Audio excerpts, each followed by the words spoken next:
You can finish an argument that never happened, apologize for a mistake nobody mentioned, and defend yourself against a sentence another person may never say, all before you even get out of bed. In the rehearsal, you are sharper than you were last time. You finally explain what you meant, catch every hidden insult, and deliver the line that makes the other person understand you completely. Then the real conversation arrives. They respond in a way you did not script, and your carefully prepared mind goes blank. What looked like preparation was often an attempt to control the one thing a conversation never gives you: another person's next move. Rehearsing conversations in your head can feel harmless. Do you understand what I'm saying? Everyone imagines what they might say. I'm not sure yet. Sometimes it is but it's genuinely true. useful. You prepare for a difficult meeting, organize your thoughts before setting a boundary, or practice words that matter. The pattern becomes painful when the conversation does not help you communicate, but keeps you trapped in a private theater where every role belongs to you. You write the other person's lines, assign their motives, predict their reaction, and then experience the emotions as if the exchange already occurred. By the time you meet them, you may be responding to 10 imaginary versions of them instead of the human being in front of you. The habit usually begins with a desire to avoid being caught unprepared. Maybe you have been misunderstood before. Maybe you froze during conflict and only We've already found your gone over words this. 2 hours later. But I Maybe need someone just a used little your more hesitation time. against you, or your home taught you that saying the wrong thing could change the emotional temperature of an entire room. Your mind learned that conversation is not simply connection. It is a situation that must be anticipated. If you can predict every turn, perhaps you can prevent embarrassment, rejection, anger, or the helpless feeling of not knowing what to say. That strategy gives you a temporary sense of control. The problem is that the mind does not rehearse neutral possibilities equally. When you feel threatened, it tends to simulate the moments that would hurt most. You imagine your boss dismissing your idea, your partner twisting your words, your friend becoming distant, or a stranger judging you. You call it preparation, but your body does not always distinguish between solving a future problem and repeatedly entering an emotional threat. Your shoulders tighten, your heart speeds up, and your mood changes. You understand? Because the scene is fictional. Yes, but the stress I response is real. understand. This is why a 5-minute interaction can occupy 5 hours of your day. The actual conversation ends, but the mental version keeps reopening. You review your tone, the pause before their answer, the expression you may have misread, and the sentence you wish you had changed. You are searching for certainty inside an event that cannot provide it. Did they think you sounded foolish? Were they offended? Did that short reply mean something?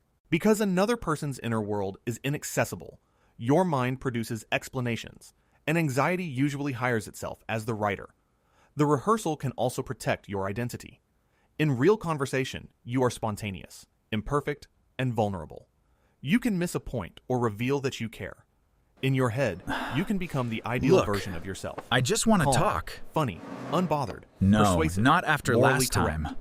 You are not just practicing language. You are editing your character. That edited self becomes a standard the real you cannot meet under pressure, so the gap creates more shame, and the shame creates more rehearsal. You prepare harder because you believe the next conversation must redeem the last one. Notice how often the imaginary exchange ends with recognition. The other person finally admits you were right. They understand how deeply they hurt you. They regret underestimating you. They approve of you, desire you, respect you, or give you the explanation you never received. This matters because many rehearsals are not plans for communication at all. They are fantasies of emotional resolution. You are trying to obtain closure from a person who is not present by using your own mind to impersonate them. For a few seconds, it works. Then, reality remains unchanged, so the scene starts again. Sometimes you rehearse pleasant conversations too. You imagine telling someone good news, being admired, making them laugh, or finally expressing a feeling. Even this can become a substitute for living. The imagined response is perfectly calibrated to your need, while the real response carries risk. If you receive enough emotional reward from the simulation, you may delay the message, avoid the invitation, or never share what matters. The mind offers a relationship without uncertainty, but it is also a relationship without another person. The deepest trap is believing that more rehearsal will remove vulnerability. It cannot. A conversation is a live system between two minds. The meaning changes as each person responds. If you prepare a speech instead of a direction, you may listen only for the line that lets you continue your script.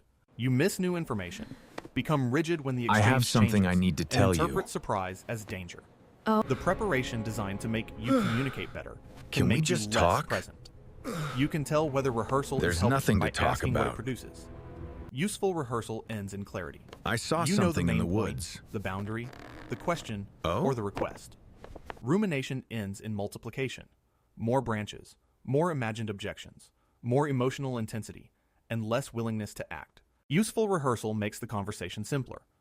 Rumination makes the conversation feel like a courtroom where every word can convict you. If you want to change the pattern, understand? begin by reducing the script to an intention. Instead of planning every sentence, decide what you want the interaction to accomplish. You may want to understand what happened, ask for a change, say no without attacking, share how something affected you, or learn whether your assumption is accurate. An intention keeps you oriented while leaving room for the other person to exist. It gives you a compass instead of train tracks. Then choose one sentence that opens the real conversation. You do not need the entire exchange.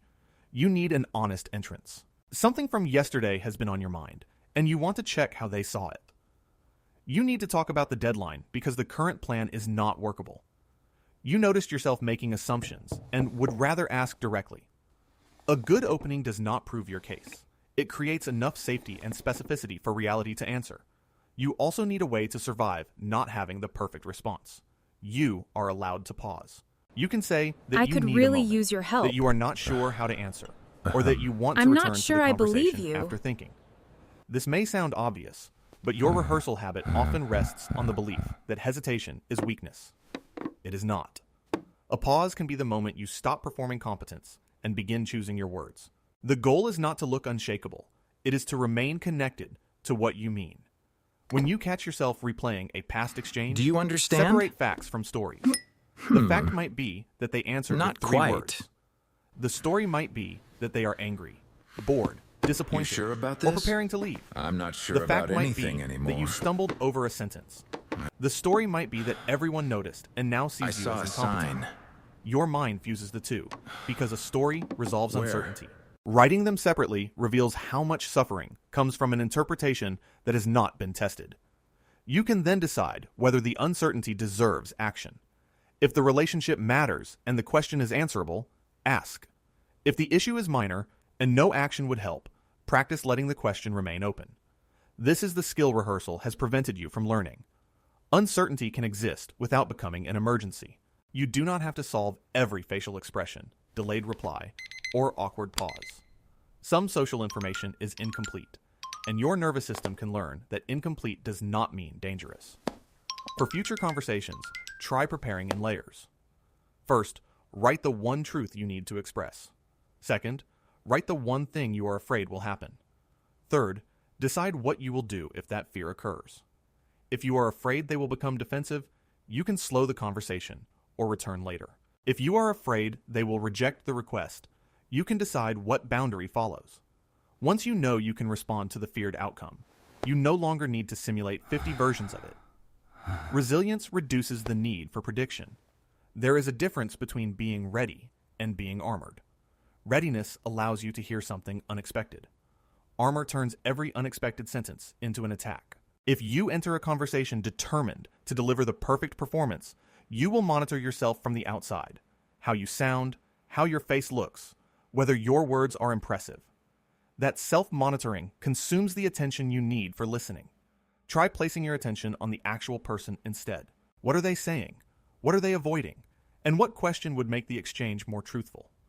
You may discover that some rehearsals point toward conversations you should not have. Perhaps you want validation from someone who repeatedly refuses accountability, or you are building a final speech for a relationship that has already shown you its limits. In that case, the rehearsal may be your mind bargaining with a boundary. You keep searching for the perfect words because accepting that words cannot change. The pattern would require a decision. Sometimes peace does it not was come just from the being most understood. delightful It comes experience from I've no had longer in making your well-being ages. depend on Yeah? another person's It sounds understanding. like it. The habit will not disappear the first time you notice it. Your mind has practiced this What do route you for think? years because it once made you feel safer. I understand. When the theater opens, do not attack yourself for entering. Name what is happening. You are rehearsing because you want control, repair, approval, or protection. Then ask whether the next useful step is a real conversation, a written note, a boundary, or letting uncertainty pass without another performance. You do not need to win You a need conversation this. that has not happened. You do not Oh, need to I defeat thought you were an reaching imaginary for me. version of someone. No, earn I an don't. imaginary apology, or become eloquent enough to eliminate every possible misunderstanding. You need enough clarity to enter reality and enough self-trust to remain yourself when reality refuses the script. The conversation in your head feels safer because you control both voices. But the conversations that change your life begin when you give the other voice back to the person who owns it.